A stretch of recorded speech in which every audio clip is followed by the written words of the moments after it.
국회에선 공수처법 개정을 두고 여야가 하루 종일 맞붙었습니다. 여당 주도로 공수처법 개정안이 법사위 문턱을 넘자 총력 투쟁을 선언한 야당은 민주주의 훼손이 더 이상 일어나지 않도록 문재인 대통령이 책임 있는 행동에 나서야 한다고 목소리를 높였는데요. 국회로 가보겠습니다. 박현우 기자.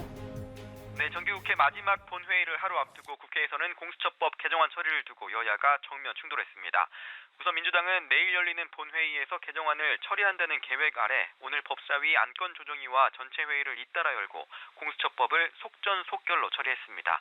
국민의힘은 이에 강하게 반발했습니다. 날치기 처리를 멈추라며 오전 전체 회의 때 법사위 위원장석을 에워싸며 의결 저지를 시도하기도 했는데요.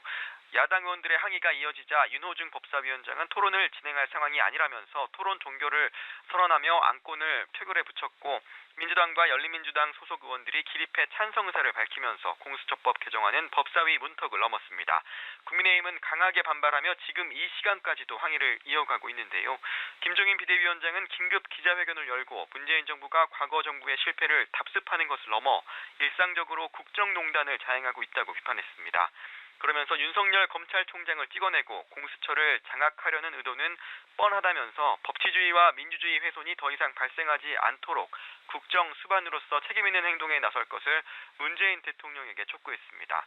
아울러 국민의힘 법사위원들은 향후 진행될 법사위 일정에 일절 참석하지 않겠다고 보이콧을 선언했는데요. 이에 따라 국민의힘 의원들이 참석하지 않은 가운데 상법 개정안과 5.18 왜곡처벌법, 대북전단 살포금지법 등이 표결에 붙여졌고 이 법안들 또한 민주당 주도로 법사위 문턱을 넘었습니다. 민주당이 발의한 공수처법 개정안은 이로써 내일 본회의에서 처리될 가능성이 커졌는데요. 어떤 내용을 담고 있고 향후 절차는 어떻게 됩니까? 네, 민주당 주도로 법사위 문턱을 넘은 개정안의 핵심은 대통령에게 추천할 공수처장 후보에 대한 추천위 내 의결 정족수를 어떻게 조정하느냐 하는 부분이었습니다.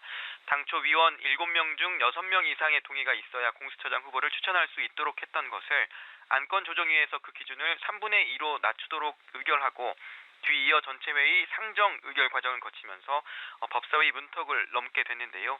이로써 야당목 추천위원 2명이 반대하면 후보 추천이 불가능했던 구조가 5명만 동의하면 추천이 가능해 야당이 비토권을 행사하는 건 불가능해졌습니다.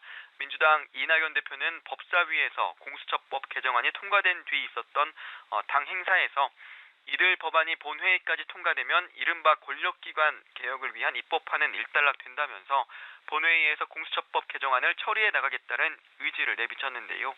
이에 따라 공수처법 개정안은 내일 본회의에 상정될 것으로 전망됩니다.